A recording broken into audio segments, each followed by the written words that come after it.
Midnight struck, and the ancient bells of St. Mary's Abbey tolled ominously across the fog-shrouded English countryside, each peal masking a killer's footsteps as a shadowy figure slipped into the vicar's study, dagger glinting in the moonlight.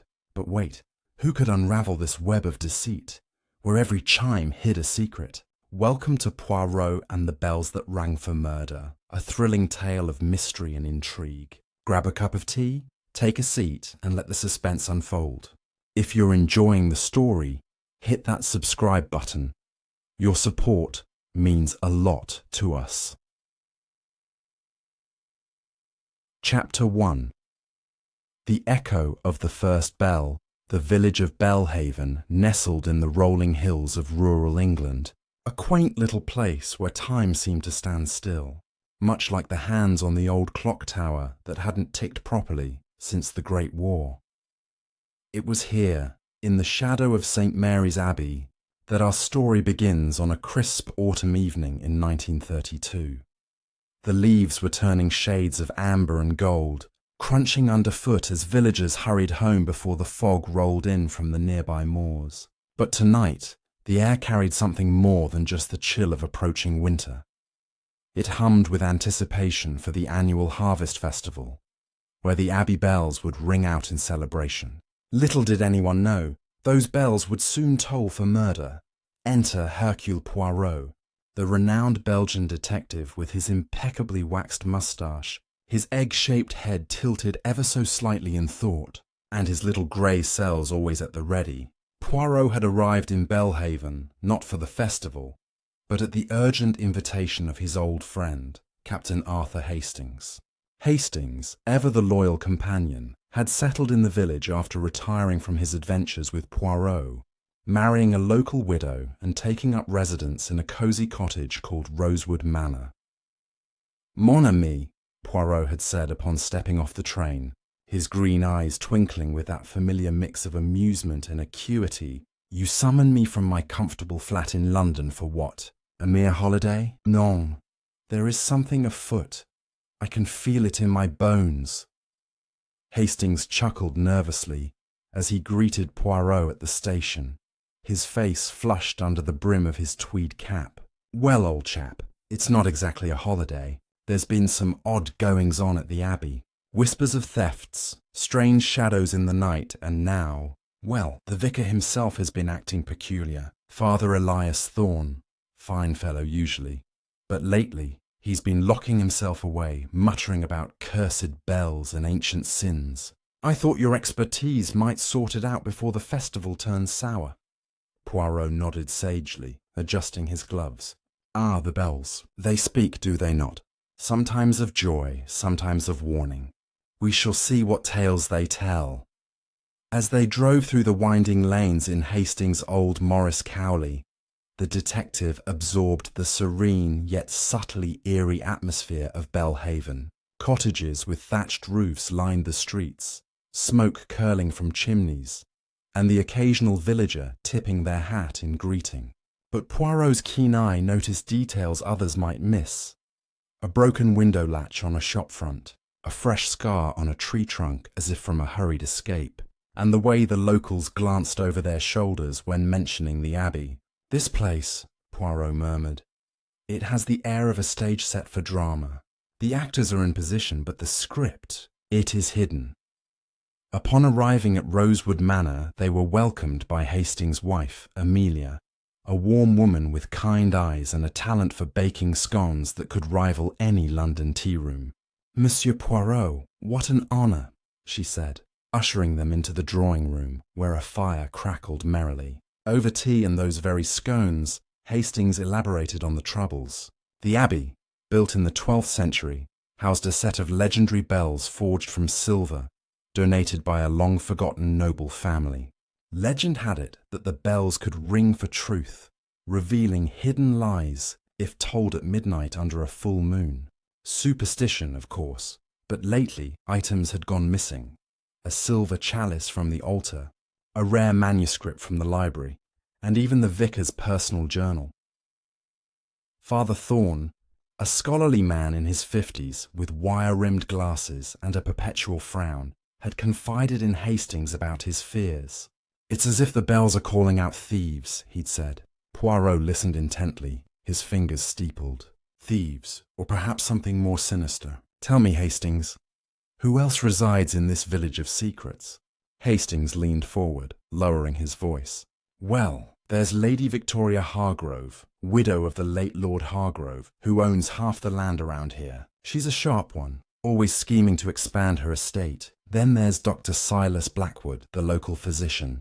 Brilliant mind, but rumour has it he dabbles in occult studies. And young Eliza Thorne, the vicar's niece, who's just returned from London with modern ideas that ruffle feathers. Oh, and don't forget old man Grimshaw, the bell ringer, who's been with the Abbey for decades and swears the bells have a mind of their own." Poirot's interest piqued at the mention of the bell ringer. "This Grimshaw, he is the guardian of the bells, oui? A man who hears their every whisper." Hastings nodded. "Exactly. Gruff fellow. Lives in a hut by the Abbey grounds. Claims he can predict storms by their tone." As the evening wore on, Poirot suggested a visit to the Abbey the next morning. "We must observe, mon ami, the little details. They are the key." That night, as Poirot settled into the guest room, the distant toll of a single bell echoed through the darkness. It was not the hour for ringing, yet there it was, a low, mournful note that sent a shiver down even the detective's spine. Was it a test? A warning? Poirot lay awake, his mind racing. In the quiet hours, he recalled similar cases. The affair of the clocks in Cairo, where chimes had masked a poisoner's deed, or the mystery of the midnight gong in Sussex. But this felt different, laced with an ancient malice. The following dawn broke grey and misty, perfect for unravelling enigmas. Poirot and Hastings made their way to St. Mary's Abbey, its stone facade looming like a sentinel over the village. Ivy clung to the walls and the bell tower pierced the sky, housing the 5 great bells: faith, hope, charity, patience, and the largest, truth. Father Thorne met them at the heavy oak doors, his face pale and drawn. "Gentlemen, thank heavens you're here. Last night, another theft. The silver rope from the bell pull. Gone, and I heard it. A bell ringing at midnight. But Grimshaw swears he didn't touch them. Inside the cool nave, sunlight filtered through stained glass windows depicting saints and sinners." Poirot examined the scene meticulously. Footprints in the dust near the altar, a faint scent of tobacco that didn't match the vicar's pipe, and a scrap of fabric caught on a pew. Silk. Expensive. "Interesting," Poirot said, pocketing the fabric. "This is not the work of a common thief. There is method here. A pattern like the peals of a bell."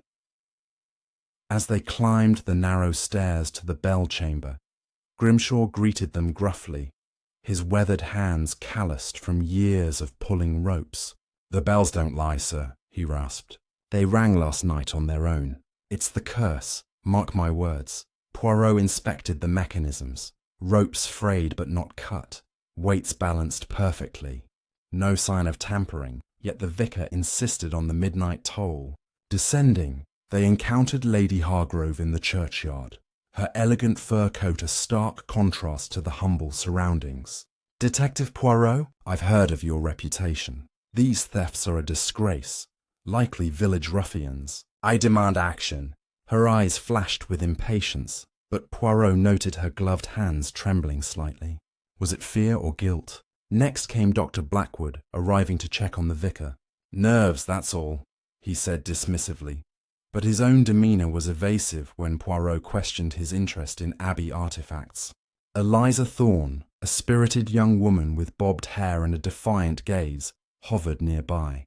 "Uncle's worried sick. Thinks it's ghosts from the past. Ridiculous, if you ask me. Probably someone after valuables for quick cash." By midday, Poirot had gathered initial impressions, motives swirling like the fog outside. Greed for Lady Hargrove? Knowledge for the doctor? Revenge for Grimshaw? Or something personal for Eliza? As they left the Abbey, another bell tolled unexpectedly, sharp and accusatory. Hastings jumped. "What now?" Poirot smiled faintly. The plot thickens, mon ami, but fear not. Hercule Poirot will bring order to this chaos. Back at Rosewood Manor, over lunch of roast beef and Yorkshire pudding, Poirot outlined his thoughts. We must watch tonight. The festival approaches, and with it, perhaps the climax. Amelia served more tea, her worry evident. Be careful, both of you. Belhaven's secrets run deep. As the afternoon faded, Poirot paced the garden, piecing together clues. The fabric matched Lady Hargrove's scarf. The tobacco was the doctor's brand, and Grimshaw's hut overlooked the abbey perfectly for spying. But then, disaster struck. A scream pierced the evening air from the direction of the abbey. Rushing there, they found Father Thorn slumped in his study, a dagger in his chest, blood pooling on the ancient rug. The bells began to ring wildly, as if in mourning or triumph.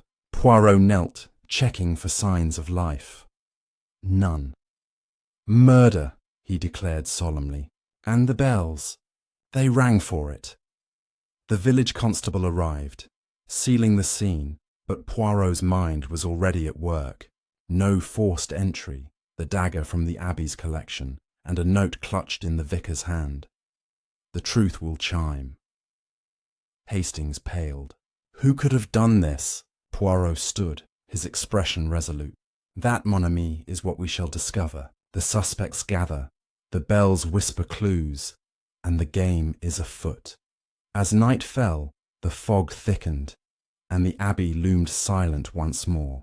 But in Poirot's little grey cells, the puzzle pieces began to align. Who had motive? Who had opportunity? And what ancient curse tied it all together? The first bell had rung for murder, setting the stage for revelations to come. Chapter 2. Whispers of the Past. The morning after Father Thorn's murder dawned bleak, with Belhaven's fog curling through the streets like a living thing, muffling the usual bustle of the village. Hercule Poirot, his coat buttoned tightly against the damp, led Hastings toward the abbey's ancient archives, a stone chamber tucked beneath the nave. The detective's mind buzzed with questions. Each clue from the crime scene, a silk scrap, a tobacco scent, a cryptic note, pointing to a deeper history. Mon ami, Poirot said, his cane tapping the cobblestones. The bells are old, their stories older. To catch a murderer, we must listen to the echoes of time. The archive door creaked open, revealing shelves heavy with dusty tomes and parchment scrolls, lit by flickering oil lamps. Mrs. Agnes Poole, the elderly archivist, greeted them with a wary nod, her spectacles glinting. Father Thorn was here often, she said, her voice thin but steady, always poring over the bell records, muttering about debts and betrayals. Poirot's eyes gleamed. Show me these records, madame. She led them to a ledger bound in cracked leather, its pages yellowed but legible. It detailed the forging of the abbey's 5 bells in 1187, a gift from the De Vere family, whose crest, a silver stag, matched the stolen chalice's engraving. As Poirot read, he learned of a scandal. The De Vere, desperate for wealth, had melted church relics to fund the bells, angering the monks. A legend claimed the bells, especially truth, would ring to expose betrayal. Superstition, perhaps, Poirot murmured, but someone believes it.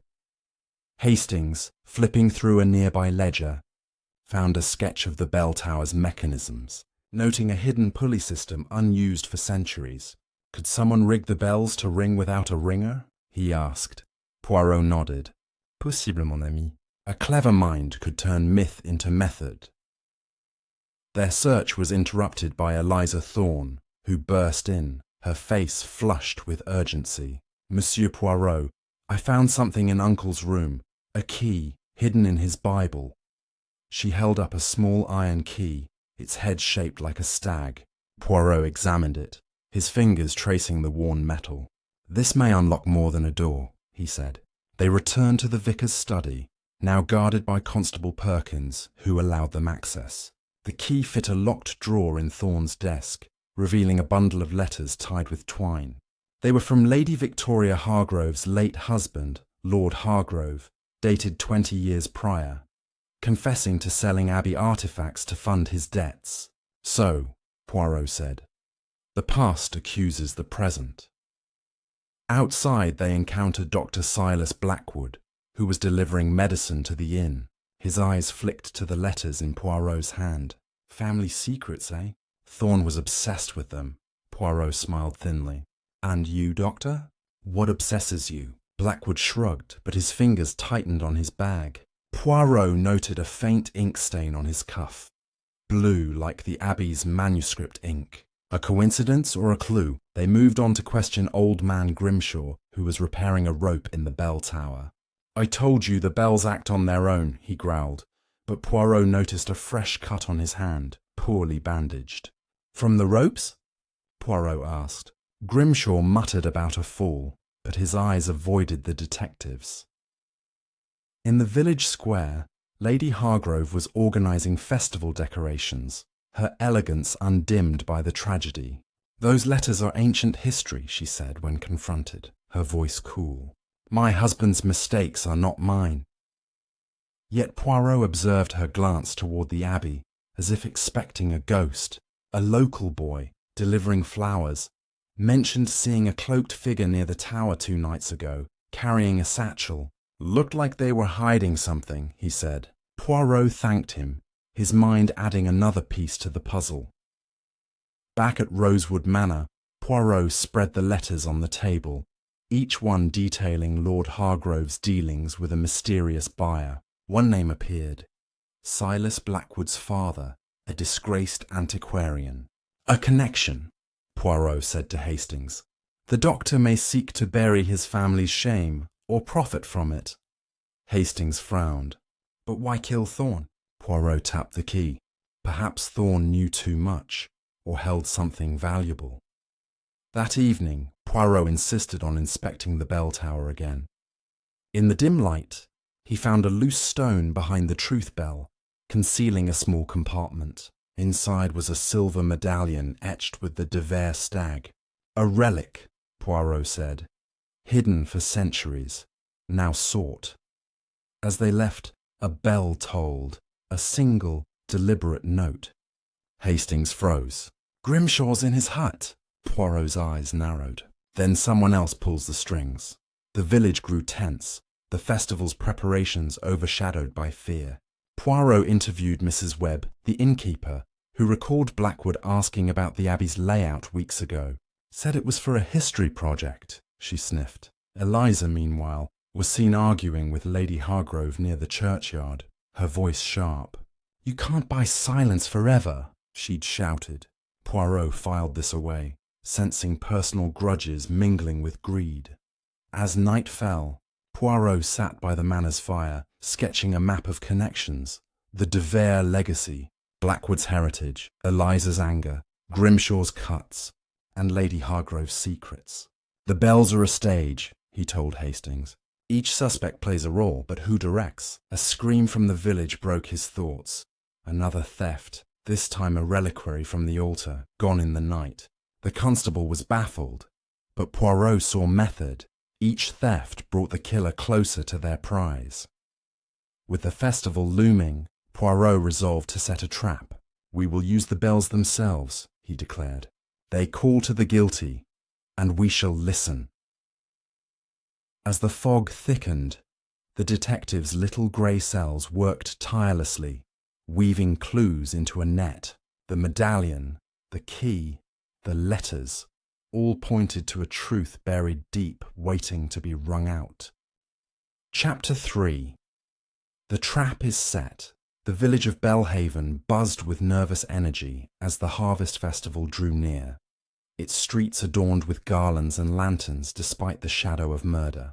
Hercule Poirot, his mind as sharp as the autumn air, stood in the Abbey's bell tower, the silver medallion from the hidden compartment glinting in his gloved hand.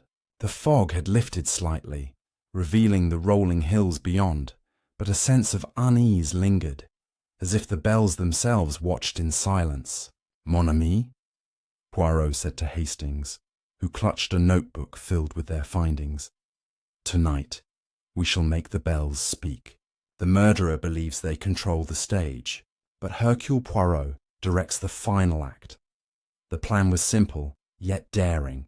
Poirot would announce a midnight vigil to honour Father Thorn, inviting the village to gather in the abbey. He suspected the killer, emboldened by the thefts, would use the crowd's distraction to strike again, perhaps for the final relic tied to the De Vere legacy. "We must bait the trap with what they desire most," Poirot explained, pocketing the medallion. Hastings, ever practical, frowned. "And if they don't take the bait?" Poirot's moustache twitched. "They will, mon ami. Greed and guilt are impatient masters." At Rosewood Manor, Poirot enlisted Amelia's help to spread word of the vigil, her connections in the village ensuring a swift rumour mill. By noon, the news had reached every corner of Belhaven. Lady Victoria Hargrove, elegant in a black shawl, pledged to attend, her voice carrying a hint of defiance.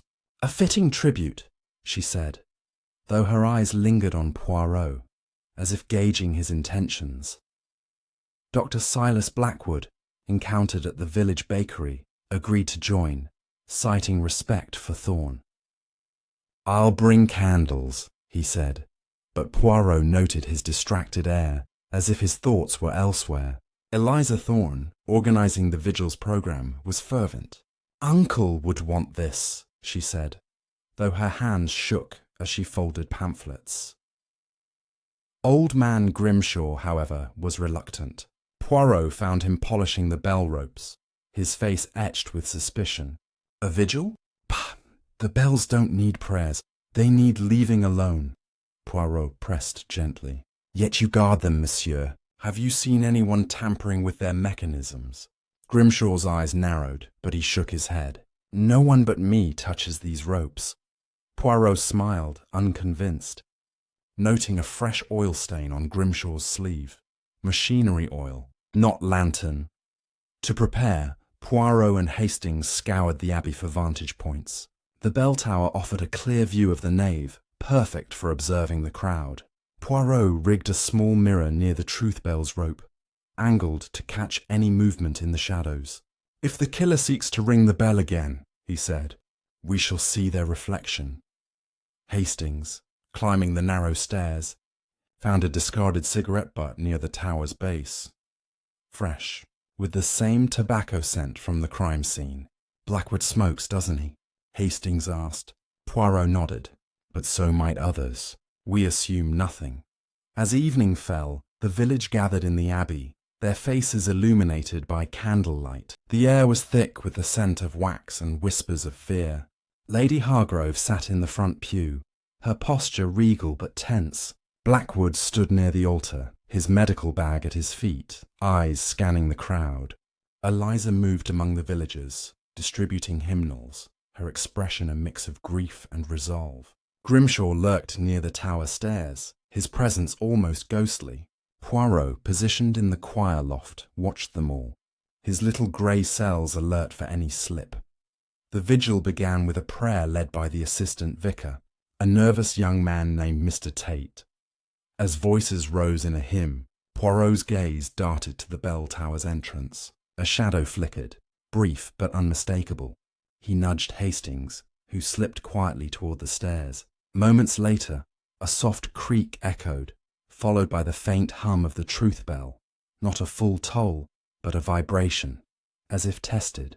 Hastings returned breathless. Someone was there, Poirot. But they vanished into the crypt passage. Poirot's eyes gleamed. The trap tightens. After the vigil, as villagers dispersed into the night, Poirot and Hastings searched the crypt, a damp, stone-lined maze beneath the abbey. Among the ancient tombs, they found a dropped glove, fine leather with a monogram, V.H. "Lady Hargrove," Hastings whispered. Poirot pocketed it. "Or someone wishes us to think so." They emerged to find Eliza waiting, her face pale. "I saw Dr. Blackwood slip out during the hymn," she said. "He said he needed air, but he headed toward the tower." Poirot thanked her, his mind racing. Was Blackwood rigging the bells, or was Eliza deflecting suspicion? The next morning, Poirot visited the village postmaster, Mr. Ellis, who handled telegrams and local gossip. Dr. Blackwood sent a wire to London last week, Ellis confided. Something about an auction for rare artifacts. Poirot's interest piqued. Could Blackwood be selling the stolen relics? Meanwhile, Hastings learned from a maid at Hargrove Manor that Lady Victoria had been burning papers in her fireplace, their ashes smelling of ink. Old letters, she said, the maid reported. But Poirot suspected more. Returning to the Abbey, Poirot examined the crypt's exit, a hidden door behind a statue of St. Mary.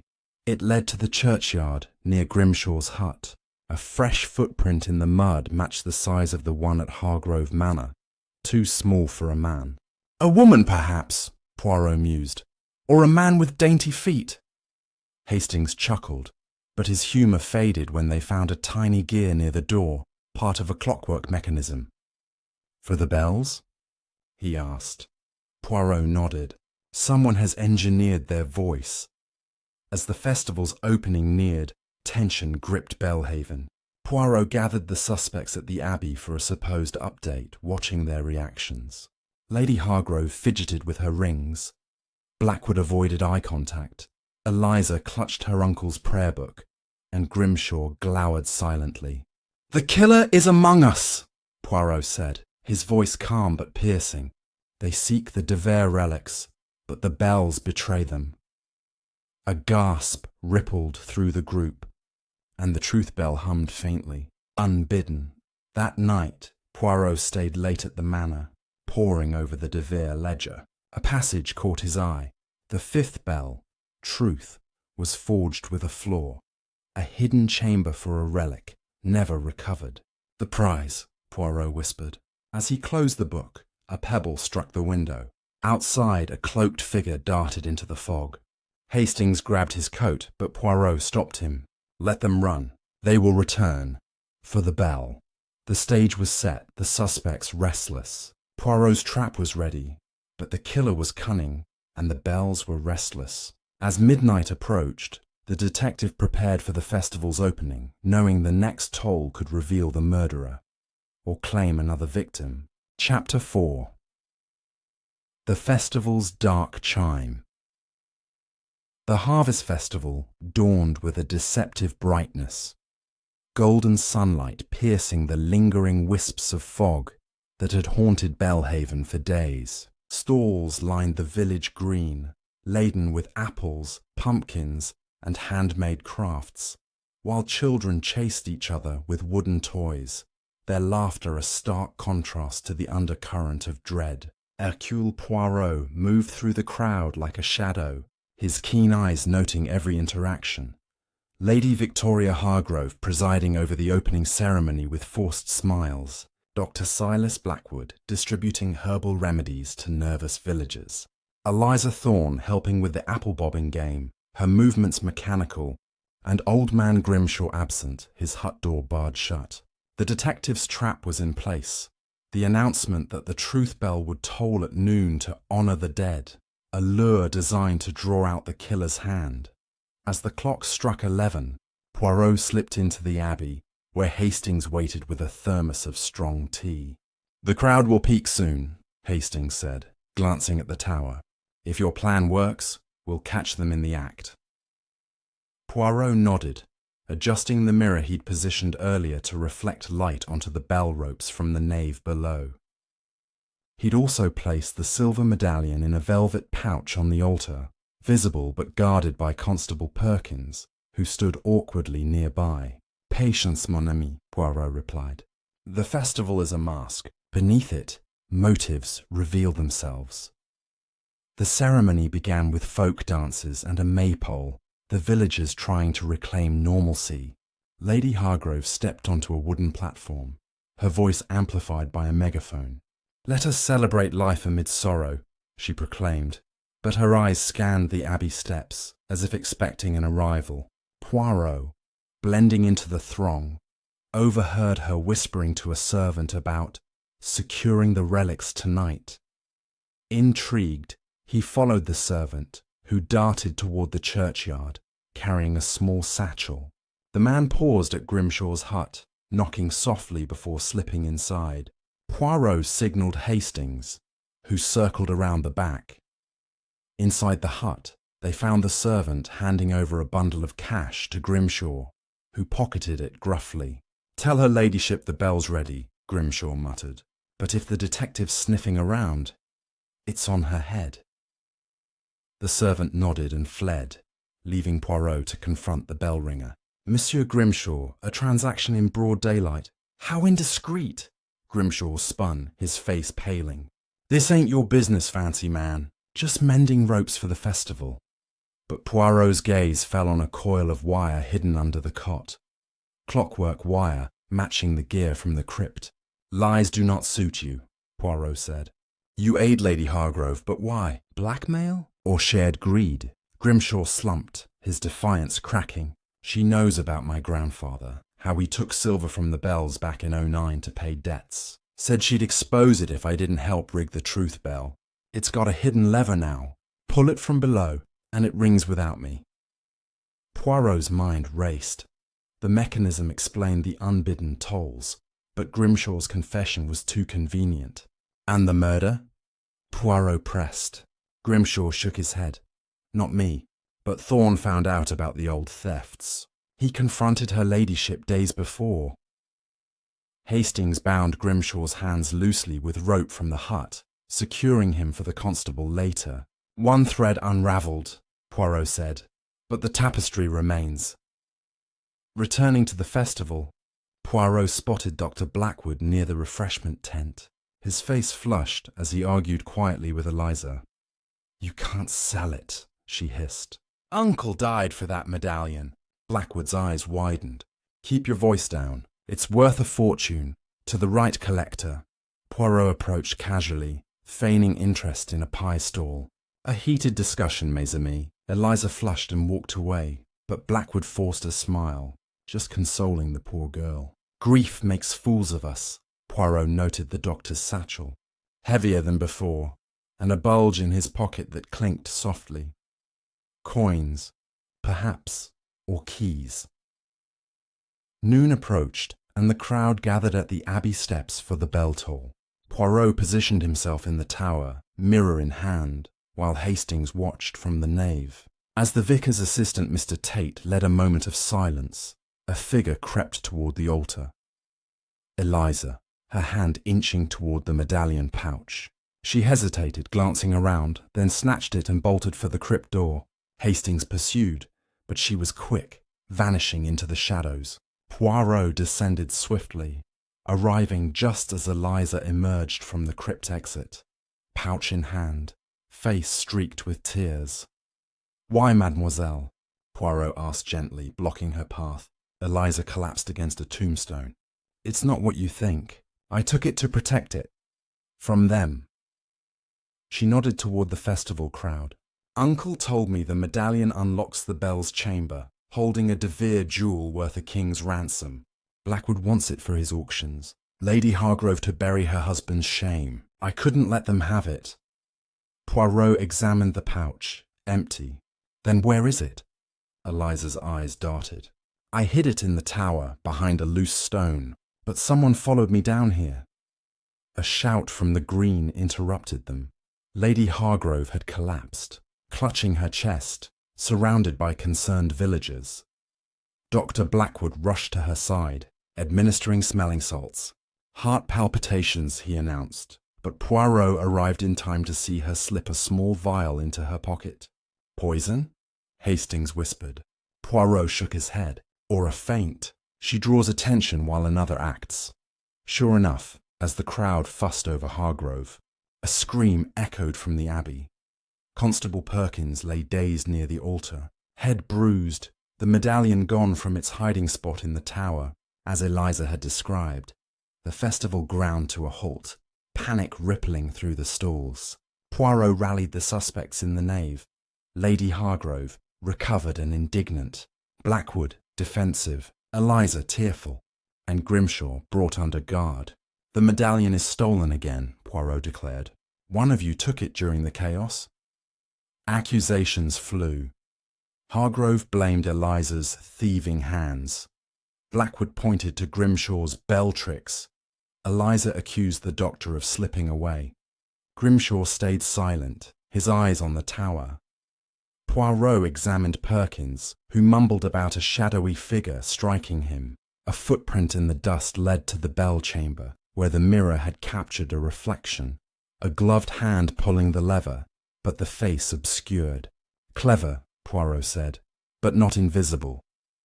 He found a discarded vial near the ropes, empty, smelling of ether, used to daze the constable. The tobacco scent lingered again, tying back to Blackwood or Grimshaw. As dusk fell, Poirot pieced together the afternoon's events at Rosewood Manor. The medallion's theft during Hargrove's collapse suggested coordination. Lady Hargrove distracts. Blackwood provides the means. Grimshaw rigs the bells. And Eliza, she is the wild card, torn between loyalty and desperation. Hastings poured brandy. But who killed Thorne? Poirot steepled his fingers. The vicar discovered the plot to open the bell's chamber during the festival. He threatened exposure, so they silenced him.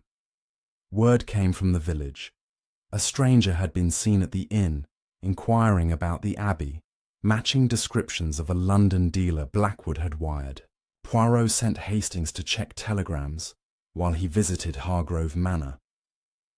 There, in the lady's study, he found a half-burned map of the bell tower, marked with the chamber's location. "You seek the jewel," Poirot said upon confrontation. Hargrove's composure cracked. "It's mine by right.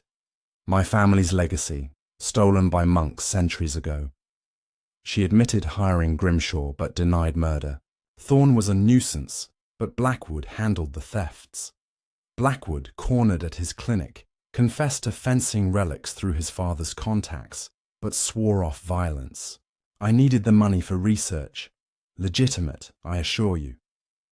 Eliza, at the inn, revealed her uncle's will left her the Abbey artifacts, motivating her to guard the medallion. Yet each alibi had gaps. Hargrove's servant unaccounted for during the theft. Blackwood's vial missing from his supplies. Grimshaw's wire leading to the tower. Night deepened. The festival lanterns flickering like wary eyes. Poirot returned to the Abbey, climbing to the bell chamber alone. The truth bell loomed, its surface etched with faint De Vere symbols. Tapping a panel, he heard a hollow echo. The chamber. With a tool from his pocket, he pried it open, revealing not a jewel, but a faded parchment. A confession from a De Vere ancestor, admitting the bell's silver came from church thefts, dooming the family to ruin. "No treasure," Poirot murmured, "only truth, and a motive for murder to suppress it." A creak below startled him. Descending, he found the nave empty, but for a single candle burning. The front door slammed shut, and footsteps echoed in the dark. Poirot pursued into the churchyard, where fog swallowed the figure. "Show yourself," he called. A bell tolled once, Truth's voice, ringing clear. The killer was close, the festival's end signaling their final move. Poirot's trap had sprung partially, but the web tightened around the guilty, promising revelations before dawn. Chapter 5. The parchment's secret. The fog rolled back into Belhaven as the Harvest Festival's first day ended, its lanterns dimming under a starless sky. Hercule Poirot stood alone in the Abbey's bell chamber, the ancient parchment from the truth bell's hidden compartment spread before him on a makeshift table of crates. Its faded ink revealed a confession from Sir Baldwin de Vere, dated 1190, admitting the family's theft of sacred relics to forge the bells, a sin that cursed their lineage with misfortune. "No jewel," Poirot murmured, his eyes gleaming in the lamplight, "but a truth worth killing for."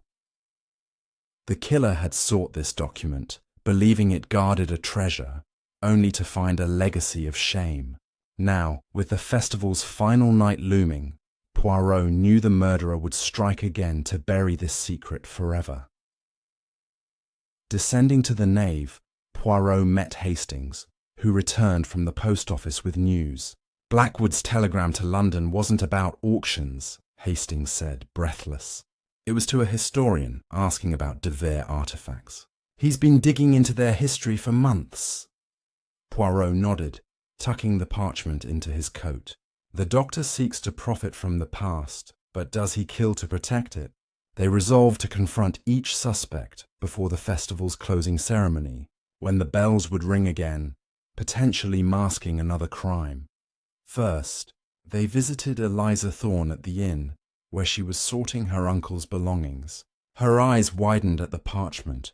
Uncle mentioned a confession once, said it could ruin reputations if exposed. Poirot watched her closely. "And you, mademoiselle, did you seek to use it or hide it?" Eliza flushed, her voice sharp. "I wanted to honour Uncle's work, not exploit it. But Lady Hargrove, she'd do anything to keep her family's name clean." Poirot noted her clenched fists, her loyalty to her uncle bordering on obsession. Could grief have driven her to violence? Next, they found Dr. Silas Blackwood in his clinic, sterilizing instruments under a harsh light. He froze when Poirot produced the parchment. "So you found it," he said, his tone resigned. "My father told me stories of the De Vere curse. Thought it was nonsense until Thorne started digging. He was going to publish it, ruin my family's credibility in academic circles." Poirot tilted his head. "Enough to murder, Doctor?" Blackwood's jaw tightened. "I took the chalice, yes, to sell quietly, but I didn't kill him." His satchel, still heavy, clinked as he moved. A relic, perhaps, or something more incriminating. Lady Victoria Hargrove was at her manor, overseeing servants packing for a sudden trip to London. "This village grows tiresome," she said airily, but her hands betrayed a tremble when Poirot mentioned the parchment. "My husband's family made mistakes, but they're long buried. Why drag them up?" Poirot's gaze was piercing. "Because, madam, someone killed to keep them buried." She laughed, but it was brittle. A servant interrupted, whispering about a delivery, a crate marked for a London dealer. Poirot glimpsed it. Heavy, possibly containing the stolen reliquary. Old man Grimshaw was harder to find. His hut empty, the door ajar. Tracks led to the Abbey's rear gate, where Poirot found him tinkering with a rusty lock. "Keeping busy, monsieur?" Poirot asked. Grimshaw grunted. "Just securing the place. Too many thieves about." But Poirot spotted a glint in his pocket, a small key, not unlike the one Eliza had found. "You guard more than bells," Poirot said. Grimshaw's eyes darted away. "Don't know what you mean." Yet the oil stains on his hands matched those on the bell's hidden lever. Back at Rosewood Manor, Poirot laid out the clues. The parchment's revelation, Blackwood's telegrams, Hargrove's crate, Eliza's zeal, Grimshaw's key. Each has a motive, he told Hastings. But the murder required precision, access to the Abbey, knowledge of the dagger, and nerve to act under our watch. Hastings rubbed his chin. "The bells keep ringing, Poirot. Could the mechanism be a distraction?" Poirot nodded. "Perhaps, but it points to Grimshaw or someone using his skills." That evening, the festival's closing ceremony loomed, with a grand bell ringing planned at midnight. Poirot devised a new plan. He'd announced the parchment's discovery to the village, claiming it was locked in the vicar's safe. A lie to flush out the killer. At the Abbey, as villagers gathered, Poirot took the pulpit, his voice commanding. "Tonight, we uncover the truth of St. Mary's. A confession, hidden for centuries, lies in the safe, naming those who betrayed the church." Gasps rippled through the crowd. Lady Hargrove paled, Blackwood gripped his satchel, Eliza stared at the floor, and Grimshaw, at the tower's base, shifted uneasily. As the ceremony began, Poirot stationed Hastings near the safe, a sturdy box behind the altar, rigged with a bell to chime if opened. Constable Perkins patrolled the nave, his eyes darting nervously. The festival choir sang, masking softer sounds, but Poirot's mirror in the tower caught a flicker, a figure climbing the stairs. He signalled Hastings, who crept up, finding the tower empty but for a loosened rope on the truth bell, tied to a weight that could trigger it remotely. "Clever," Hastings whispered, cutting the weight free. A commotion below drew them back. The safe's bell chimed, its door ajar. Perkins lay slumped nearby, dazed again, a cloth reeking of ether beside him. The crowd parted as Poirot approached, revealing Eliza holding the empty pouch meant for the parchment. "I was checking it," she cried. "Someone pushed me." Blackwood stepped forward, accusing her. "You've been sneaking around all along." Hargrove pointed at Grimshaw. "He's the one with tower access," Grimshaw snarled. "I was outside, you high and mighty lot." Poirot raised a hand for silence, his gaze sweeping the suspects. "The parchment is safe with me, not in the safe, but someone sought to steal it or to destroy it." He produced the glove from the crypt, monogrammed VH. "Yours, Lady Hargrove." She stammered. "I lost it weeks ago." Blackwood's satchel clinked again, and Poirot's eyes locked on it. "Open it, Doctor." Inside was the stolen reliquary, its gold gleaming. Blackwood stammered. "I was holding it for study." Eliza gasped. "You liar," Grimshaw muttered. "Told you, it's the curse." The truth bell tolled suddenly, a single, resonant peal, startling the crowd. Poirot whirled, spotting a shadow near the crypt door. "After them!" he shouted, leading Hastings and Perkins into the maze below. Footsteps echoed, then faded into a hidden passage Poirot hadn't noticed before, sealed by a stag-embossed lock. The key from Grimshaw's pocket fit perfectly, revealing a tunnel to the churchyard. Outside, a cloaked figure dropped a knife, the same make as Thorne's murder weapon, and vanished into the fog. Poirot examined the knife, its handle worn but clean of prints. "The killer grows reckless," he said. "They know the parchment threatens them." Hastings panted. "But who? They're all pointing fingers." Poirot smiled faintly. "Exactly, mon ami. The truth is in their lies."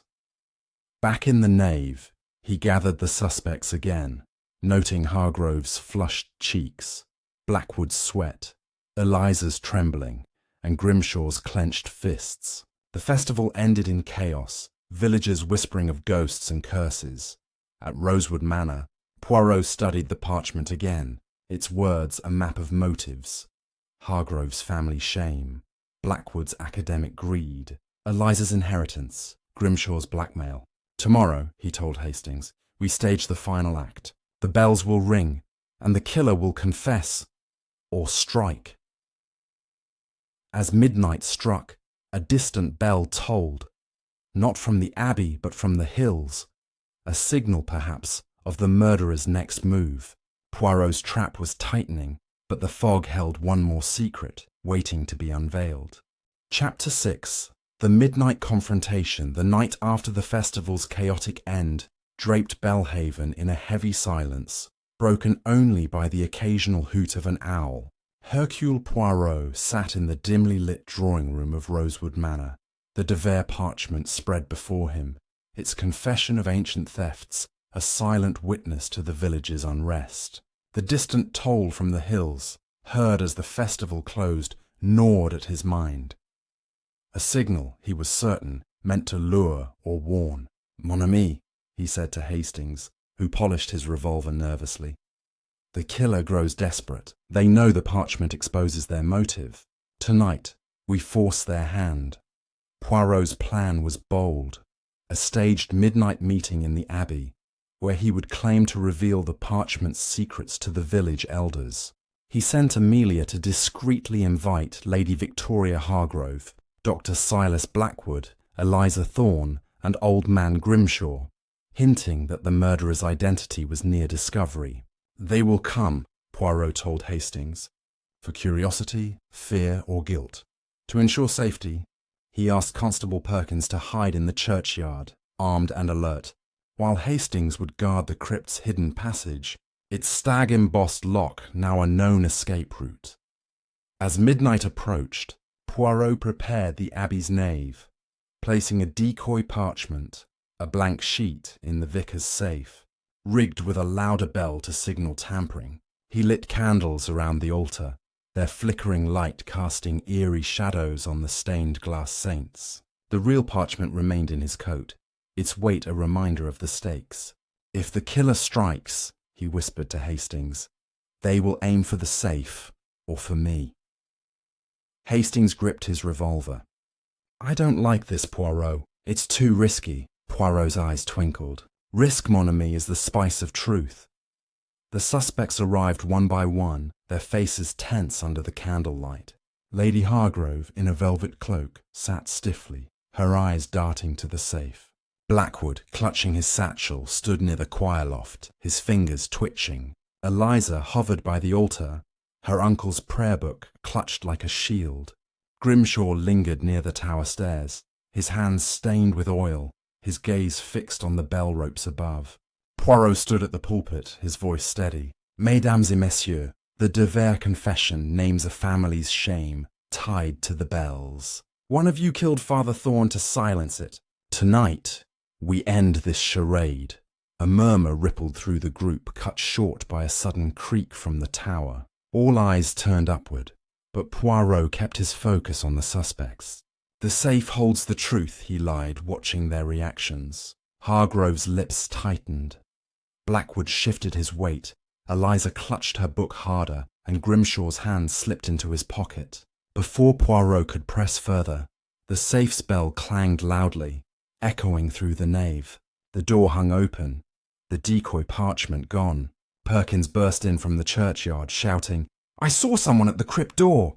Hastings sprinted from his post, returning with a torn scarf, silk, monogrammed VH. "It was caught on the lock," he panted. Hargrove gasped. "That's not mine! I swear it!" Poirot held up a hand, producing the glove from the crypt.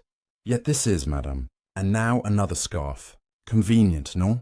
Blackwood stepped forward, accusing Eliza. "She's been sneaking around, planting evidence." Eliza's eyes flashed. "You're the one with stolen relics in your bag," Grimshaw growled. "Enough! You're all scheming while the bells curse us." A low hum vibrated from the truth bell, unprompted, chilling the air. Poirot whirled, spotting a shadow flit across the choir loft. "Stay here," he ordered, climbing the stairs with Hastings. In the bell chamber, they found the hidden lever tampered with, again, a fresh wire attached to trigger the bell remotely. A glint caught Poirot's eye, a silver ring dropped near the ropes engraved with a stag. "De Vere," he murmured, pocketing it. Below, a scream pierced the night. Amelia, who had lingered outside, saw a cloaked figure flee toward the village green. Poirot and Hastings pursued, the fog swallowing their quarry's footsteps. At the green, they found the decoy parchment, discarded and torn, near a festival stall. A faint trail of mud led to the inn, where Mrs. Webb, the innkeeper, was locking up. "Saw a man running," she said, pointing toward the hills. "Wore a dark coat like the doctor's." Poirot thanked her, his mind racing. Blackwood's satchel, Hargrove's scarf, Eliza's book, Grimshaw's key, and now a ring. Each clue pointed to a conspiracy, but the killer's face remained hidden. Returning to the Abbey, Poirot confronted the suspects again, holding up the ring. "This belongs to the De Vere line." "Who dropped it?" Hargrove paled. "My husband's family heirloom, stolen years ago." Blackwood scoffed. "Or sold, like the relics."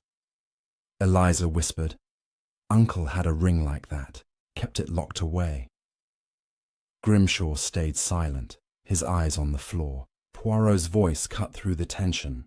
"The killer uses the bells to distract, the fog to escape, but they cannot hide forever." He sent Perkins to search Blackwood's clinic, where a hidden drawer revealed a ledger of artifact sales, including the stolen chalice, but no murder weapon. At Hargrove Manor, a servant admitted burning papers on Lady Victoria's orders, documents about the De Vere estate, not the confession. Eliza, questioned alone, confessed to hiding her uncle's ring in the tower, fearing it implicated her. "I thought it was cursed," she admitted. Grimshaw, under pressure, revealed he'd seen Blackwood near the Abbey the night of the murder, carrying a knife or something like it. As dawn approached, Poirot sat with Hastings at the manor, the ring and parchment before them. The killer weaves a web of misdirection, he said. Hargrove's wealth, Blackwood's greed, Eliza's fear, Grimshaw's secrets all overlap, but one thread pulls tighter. A villager arrived, breathless, reporting a fire in the hills. A signal. Perhaps, or a distraction. Poirot stood resolute. Tomorrow we search the hills. The bells have spoken, and the killer's mask slips.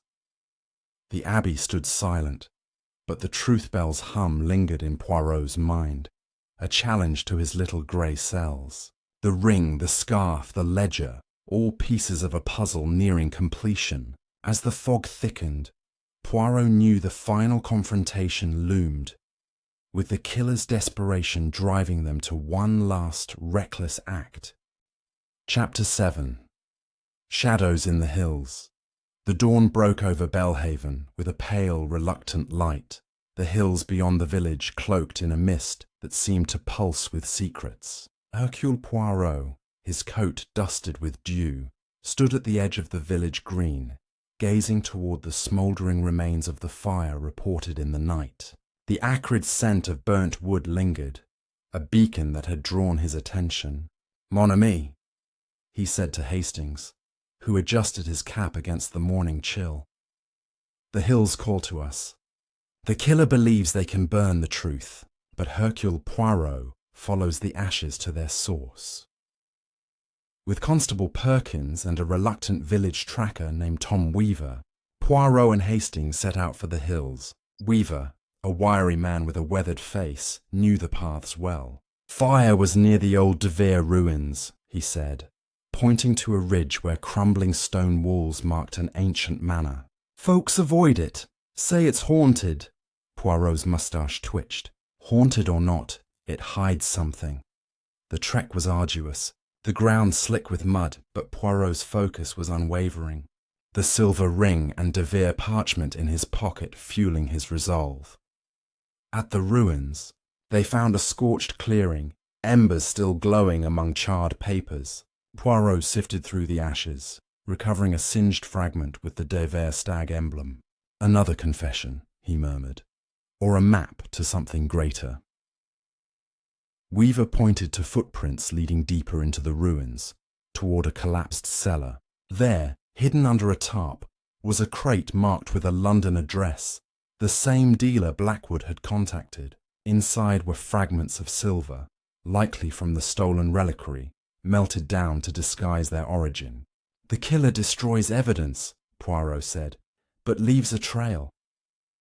As they searched, a rustle in the brambles made Perkins draw his truncheon. A figure emerged, Mrs. Agnes Poole, the archivist, her shawl torn and face streaked with soot. "I followed the smoke," she stammered. "Thought it was vandals." Poirot's eyes narrowed. "At dawn alone, madame. Most curious." She admitted to tracking rumours of relic smuggling, fearing the Abbey's history would be sold off. "Father Thorne trusted me with the archives," she said. "I saw Dr. Blackwood here last week, sketching the ruins." Poirot pocketed the fragment, noting her trembling hands. Fear or guilt? Returning to the village, Poirot confronted Blackwood at the inn, where he was breakfasting with a forced calm. The doctor's face paled at the sight of the crate's fragments. "I was studying them, not selling," he insisted. "The De Vere silver has historical value." Poirot held up the singed paper. "And this? Burned to hide your dealings?" Blackwood's voice faltered. "I found papers in the ruins, yes, but I didn't burn them. Someone else was there last night. I heard footsteps." His satchel, now lighter, held only medical supplies, but Poirot spotted a smudge of ash on his cuff. Lady Victoria Hargrove was next, found in her manor's garden, pruning roses with unsteady hands. "The hills?" she said, feigning surprise. "I've no business there." But Poirot produced the scarf from the crypt, its twin found in her wardrobe by Amelia's discreet inquiry. "Yours, madame, yet you deny involvement." Hargrove's composure cracked. "I sent my servant to scout the ruins. Business, not crime. My family's name is at stake." Her eyes flicked to the hills, betraying knowledge of the fire. Eliza Thorne was at the Abbey, arranging flowers for a memorial service. She flinched when Poirot mentioned the ruins. "I've never been there," she said, but her prayer book, left open, had a sketch of the De Vere ruins tucked inside. "Uncle drew it," she claimed. "He was researching the bell's origins." Poirot's gaze was piercing. "And you, mademoiselle, continue his work, or his vendetta?" Eliza's lips trembled, but she said nothing, her silence louder than words. Old man Grimshaw was at his hut, sharpening tools with a grim focus. The key in his pocket, now confirmed to fit the crypt's lock, lay on his table. "Found it in the tower," he growled. "Didn't steal it." Poirot pointed to the oil stains on his hands, matching the ruins crate. "You visited the hills, monsieur, to burn or to bury?" Grimshaw's eyes flashed. "I followed Blackwood 2 nights ago. He was digging, muttering about silver. I didn't start no fire." His story held, but his knowledge of the ruins was too precise. At Rosewood Manor, Poirot spread the clues before Hastings. The burned fragment, the melted silver, Agnes's presence, Blackwood's ash, Hargrove's scarf, Eliza's sketch, Grimshaw's key. "The ruins are the key," he said. "The killer believes the De Vere secret lies there, not just in the parchment." Hastings frowned. "But who set the fire?" Poirot steepled his fingers. "Someone who knew the crate's contents threatened them. A partner, perhaps. Betrayed." Poirot proposed a final gambit, a public reading of the parchment at the Abbey that evening, claiming new evidence from the ruins. He instructed Perkins to watch the village paths, expecting the killer to intercept any move to the hills. At the Abbey, as villagers gathered, Poirot stood at the altar, the real parchment hidden, a decoy in hand. "The De Vere confession names not just theft, but a traitor among us," he declared, watching the suspects. Hargrove gripped her chair. Blackwood's jaw tightened. Eliza stared at the floor. Grimshaw hovered by the door, and Agnes, unexpectedly present, clutched her shawl. A sudden crash from the tower broke the tension. Hastings rushed up, finding a rope cut clean, the truth bell silent but swaying. A note lay at its base. "Leave the ruins alone." Poirot's eyes gleamed. "The killer warns us, but they are close." Outside, Perkins reported a figure fleeing toward the hills, cloaked, carrying a spade. Poirot led the chase, the group weaving through fog-lit paths to the ruins. There, under moonlight, they found a freshly dug pit, empty, save for a broken lock with the stag emblem. "The killer moves ahead," Poirot said, scanning the shadows. A glint caught his eye, a knife half buried, its blade stained with dried blood. "Thorns," Hastings whispered. Poirot nodded, bagging it. The murder weapon, discarded in panic. As they returned to the village, a bell tolled, not the Abbey's, but a distant chime from the hills, eerie and deliberate. The suspects, gathered at the ruin's edge, exchanged wary glances, each denying involvement.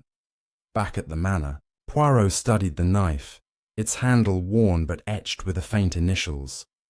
S.B. "Silas Blackwood?" Hastings asked. Poirot shook his head. "Or a plant to mislead. The killer is cunning, but their haste betrays them." The night deepened, the hills silent but watchful. Poirot knew the final act approached, the bell's truth ready to ring out, exposing the murderer in a crescendo of revelation. Chapter 8. The bell's final clue. The moon hung low over Belhaven, casting a ghostly glow on the Abbey's spire as Hercule Poirot stood in the churchyard, the blood-stained knife from the ruins clutched in his gloved hand. Its initials, S.B., pointed to Dr. Silas Blackwood, but Poirot's little grey cells warned against a trap too neatly laid.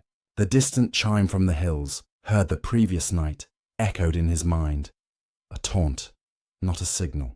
"Mon ami," he said to Hastings, who stood shivering in the damp air. "The killer plays a symphony of deception, but the truth bell holds one final note. We must make it sing." Poirot gathered the suspects at Rosewood Manor for a morning meeting, claiming new evidence demanded their presence. The drawing room was tense, the fire crackling as Lady Victoria Hargrove sipped tea with forced calm. Dr. Blackwood adjusted his glasses nervously. Eliza Thorne twisted a handkerchief. Old man Grimshaw slouched by the window, and Mrs. Agnes Poole, unexpectedly invited, sat rigidly, her eyes on the knife Poirot placed on the table. "This," he declared, "killed Father Thorne. Its initials accuse, but its truth lies deeper." He began with a calculated provocation. "The De Vere parchment reveals a traitor, but the ruins' fire hid a second secret, a map to a relic, not silver, but a reliquary of bones, sacred to the church." The room stirred. Hargrove's cup clattered. "Bones! Preposterous!" Blackwood leaned forward. "Theological nonsense, meant to scare villagers," Eliza whispered. "Uncle believed in it," Grimshaw grunted. "Old tales, nothing more." Agnes remained silent, her fingers tightening on her shawl. Poirot continued, producing the broken lock from the ruins. "This guarded the reliquary, but it was empty. Someone took the bones before the fire." He watched their faces. Hargrove's eyes flickered to Blackwood, who avoided her gaze. Eliza's breath caught. Grimshaw's hands twitched. Agnes stared at the floor. Poirot then revealed the note from the tower. "Leave the ruins alone." "A warning," he said, "from one who knows the reliquary's value, not in gold, but in power over Belhaven's legacy. To test them, Poirot announced a final inspection of the Truth Bell before the day's memorial service, inviting all to witness. At the Abbey, the tower stairs creaked under their steps. Poirot examined the bell's chamber again, its hidden panel now sealed shut. Using a small chisel, he pried it open, revealing a tiny compartment, empty, save for a scrap of cloth stained with wax, matching candles from the vigil. "Someone entered recently," he said, eyeing the group. Blackwood coughed. "Dust, surely." Hargrove sniffed. "This is a waste of time." Eliza clutched her uncle's prayer book, its pages rustling. As they descended, a clatter echoed from the nave. Hastings rushed down, finding the vicar's safe ajar, its bell silent, disabled. Inside was a single bone fragment etched with a cross. "The reliquary's contents," Poirot murmured. "Hidden here after the ruins." Perkins, guarding the door, swore no one had passed, but a side window was unlatched, its sill dusted with ash from the hills. "The killer moves in shadows," Poirot said, pocketing the bone.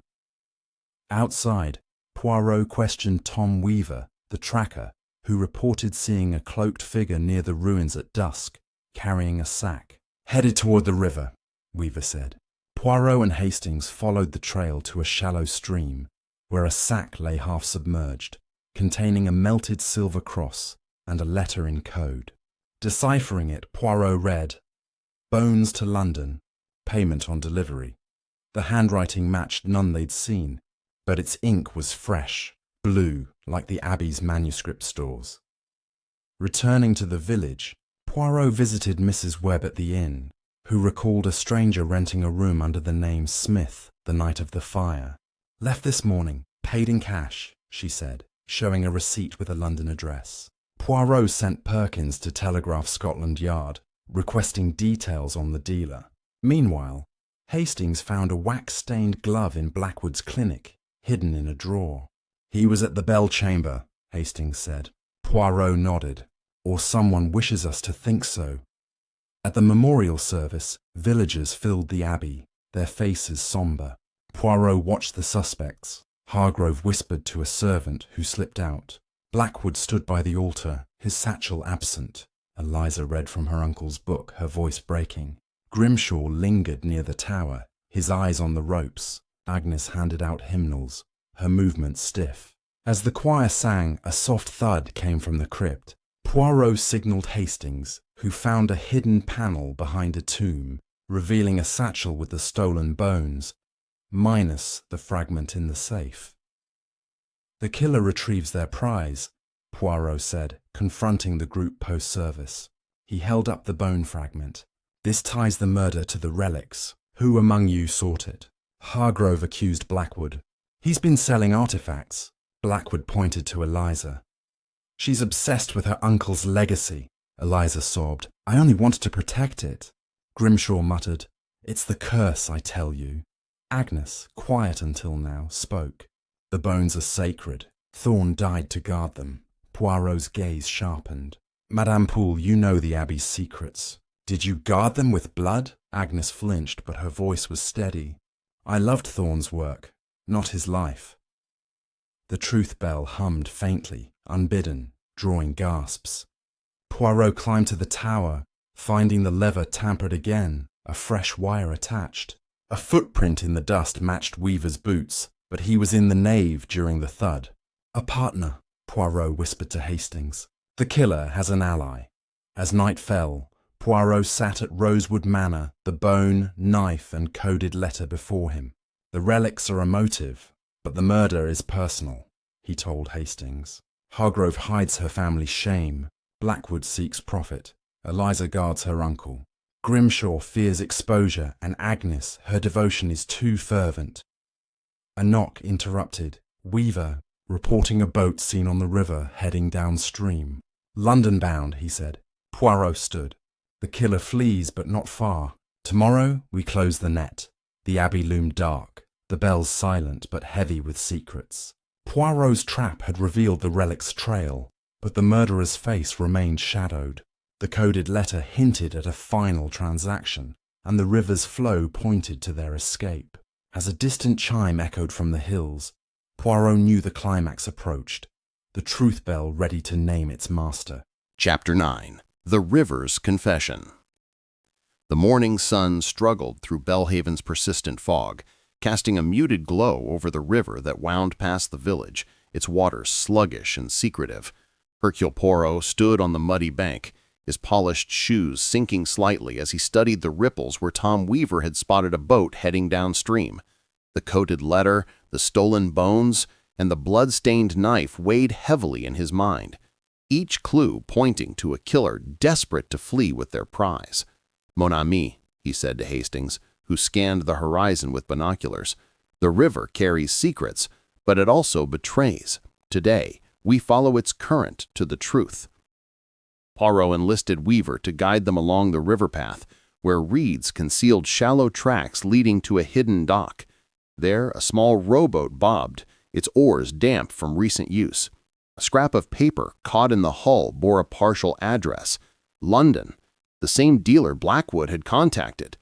The killer plans to deliver the relics, Poirot said, but they linger, tying loose ends. Weaver pointed to a narrow trail leading to a derelict mill, its wheel creaking in the current. Smugglers used it years ago, he said. Poirot's eyes gleamed. A perfect hideout. At the mill, they found signs of recent activity. A lantern still warm, a crate with traces of silver dust, and a cloak stained with river mud. Poirot examined the cloak, noting a faint perfume, lavender, like Lady Hargrove's. She, or her agent, he murmured.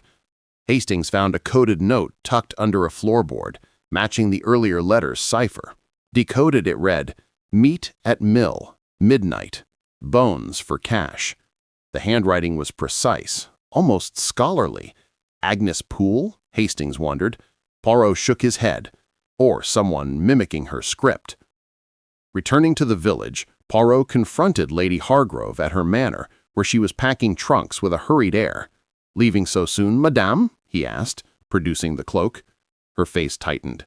"That's not mine. I've been here all morning." But a servant, flustered, admitted seeing her near the river at dawn, checking the estate's bounds. Poirot pressed further, showing the coded note. Her composure wavered. "My husband dealt with such men, dealers, not murderers. I only wanted the relics gone, not blood." Her voice cracked, but her eyes held defiance. Dr. Blackwood was at his clinic, cataloging herbs with a distracted air. The coded note made him flinch.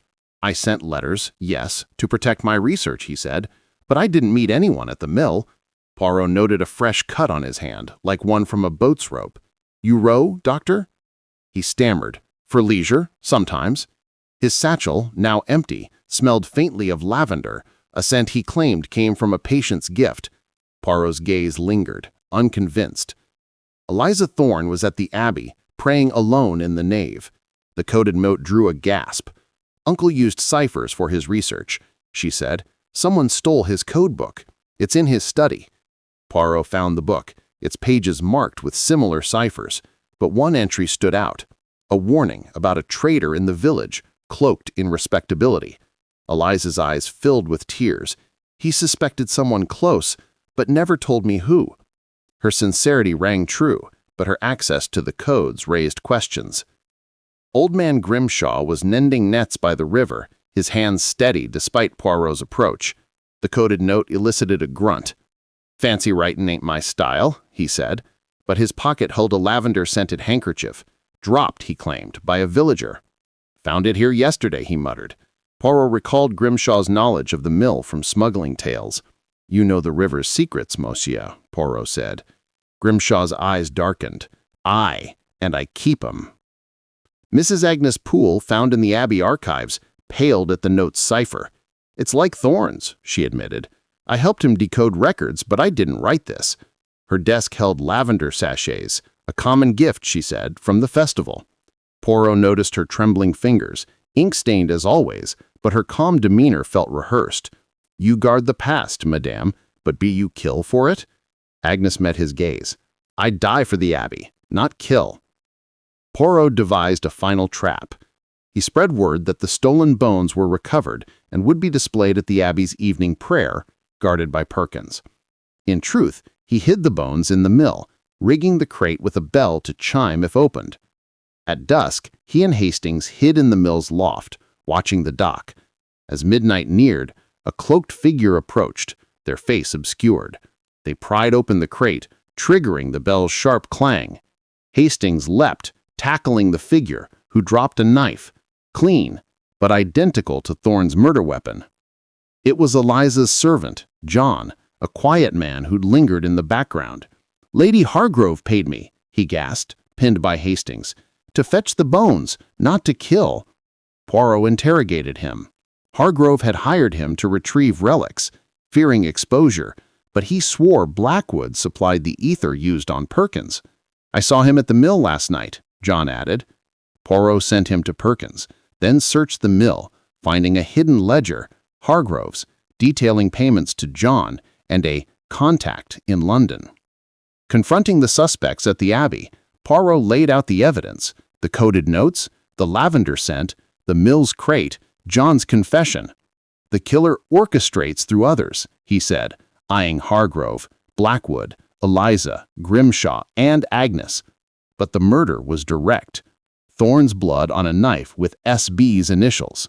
Blackwood protested, planted. Hargrove accused Eliza. Eliza blamed Agnes.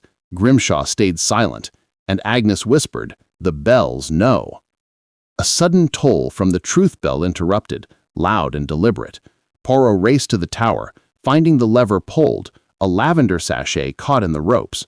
Below, the crowd gasped as Agnes slipped toward the crypt, her shawl falling to reveal a ring, de Vere, like Thorne's. "Madame," Poirot called, blocking her path, "you wrote the codes, hid the bones, and used John to distract." Agnes's face crumpled. "Thorne wanted to sell the relics, betray the Abbey. I couldn't let him." Her confession spilled. She had stabbed Thorne in a rage, rigged the bells to cover her tracks, and burned papers to hide her role. Blackwood supplied ether unknowingly. Hargrove funded John, and Grimshaw's silence was bought. Eliza, innocent, had only sought to protect her uncle's legacy. Poirot handed Agnes to Perkins, her eyes distant as the bells tolled once more, a mournful farewell. Chapter 10. The Truth Rings Out. The Abbey of St. Mary's stood bathed in the soft light of a clearing dawn, its ancient stones no longer shrouded in fog, but illuminated by the promise of revelation. Hercule Poirot gathered everyone in the nave one last time, the suspects, the villagers, even the constable and his men. his little gray cells finally aligning every jagged piece of the puzzle into a perfect mosaic. The truth bell hung silent above, its rope still, as if waiting for Poirot's command. "Mes amis," he began, his voice resonant in the hushed space, "the bells have tolled for murder, for theft, for deceit, but now they toll for justice. Let me reveal the full truth, from the first ominous chime to the killer's desperate flight." Poirot paced slowly before the altar, his cane tapping rhythmically like a metronome, counting down to confession. It began with Father Elias Thorne's discovery in the Abbey archives, a parchment hidden in the truth bell's chamber, confessing the De Vere family's sin, melting sacred relics to forge the bells in 1187. But Thorne uncovered more. A second document, a modern ledger, detailed how descendants profited from selling Abbey artifacts over generations. Thorne, a man of faith, threatened to expose it all during the harvest festival, ruining reputations and fortunes. He paused, his green eyes sweeping the crowd. Lady Victoria Hargrove stood rigid, her fur coat a shield against the chill of exposure. Dr. Silas Blackwood fidgeted with his medical bag, sweat beading on his brow despite the cool air. Eliza Thorne clutched her uncle's prayer book, tears streaking her face. Old man Grimshaw glowered from the shadows near the tower stairs, his calloused hands clenched, and Mrs. Agnes Poole, the archivist, sat demurely on a pew, her spectacles glinting, but her composure cracking like thin ice. The murderer, Poirot continued, was not driven by greed alone, but by a twisted devotion. Mrs. Agnes Poole, you believed Thorne's exposure would desecrate the Abbey's sanctity. You had access to everything, the archives, the bell mechanisms, the crypt passages. For years, you assisted Thorne, decoding his ciphers, guarding his secrets. But when he confided his plan to go public, your love for the Abbey turned to fanaticism. You saw him as a betrayer, not a savior. Agnes rose slowly, her voice trembling but defiant. He was going to sell our history. The bones in the reliquary, saints' relics, hidden since the Reformation, were sacred. He wanted to auction them to fund repairs, but that was blasphemy. Poirot nodded solemnly. Oui, madame. On the night of the murder, you lured him to his study with a forged note claiming an urgent archive find. You struck him with the Abbey's ceremonial dagger, taken from the display case you alone could access without suspicion. The blood-stained knife we found in the hills, yours, initials AP scratched off and altered to SB to implicate Dr. Blackwood. You planted it there after the fire, hoping to frame him as the fleeing smuggler. Gasps echoed through the nave. Blackwood stepped forward, indignant. Me?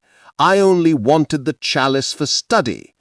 Precisely, Doctor, Poirot replied.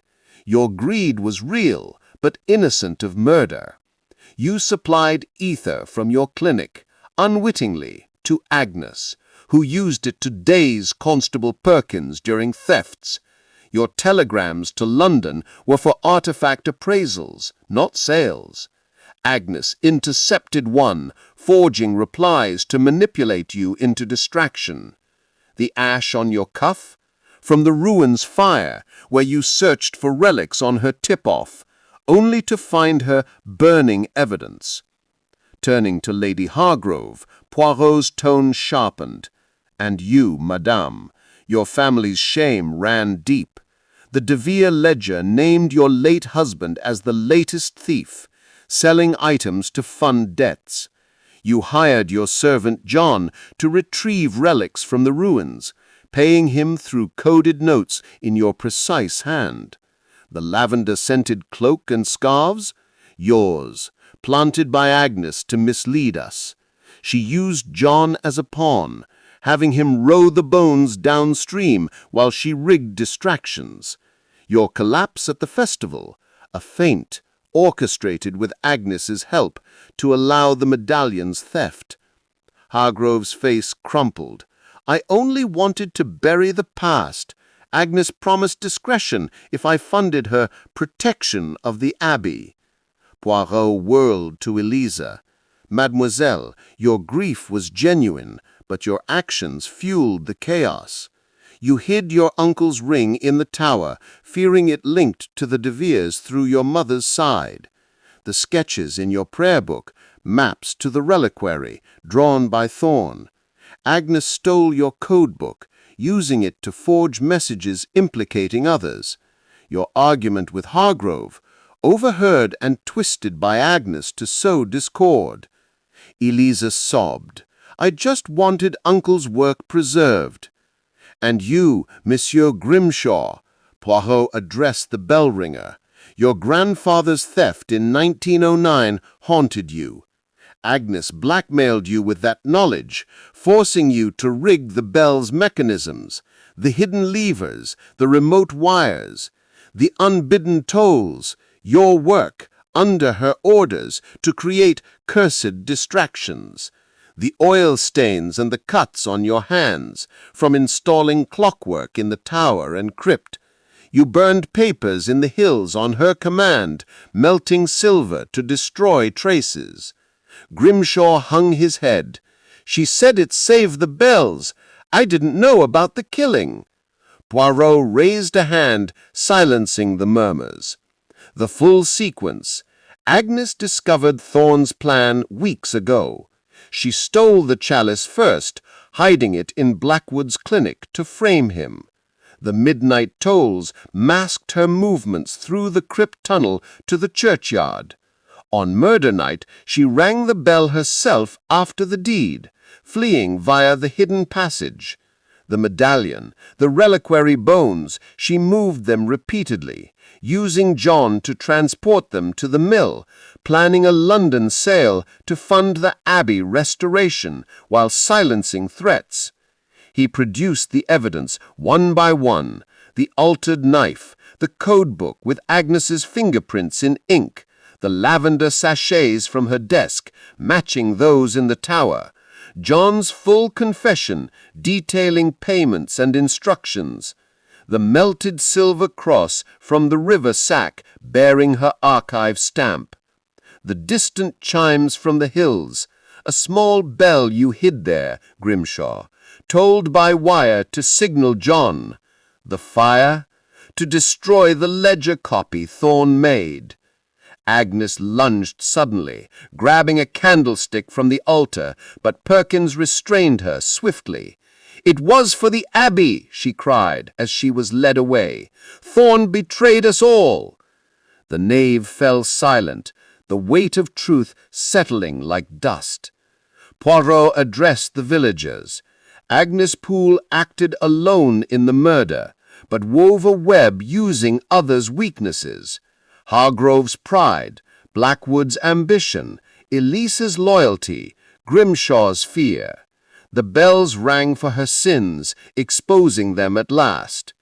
As the sun rose higher, casting rainbow light through the stained glass, Poirot wrapped up with Hastings at Rosewood Manor. The little grey cell's triumph, mon ami. A case of devotion gone mad, where history's echoes became a killer's voice. Hastings poured tea, smiling. "Brilliant, as always, Poirot." That wraps up Poirot and the Bells That Rang for Murder. What a twist-filled ride. If you enjoyed the suspense, the clues, and Poirot's masterful deductions, hit that like button, subscribe for more thrilling stories, and comment below. Who did you suspect was the killer? Your theories keep the mystery alive. Thanks for joining. Your support means the world. Until next time, keep your little gray cells sharp.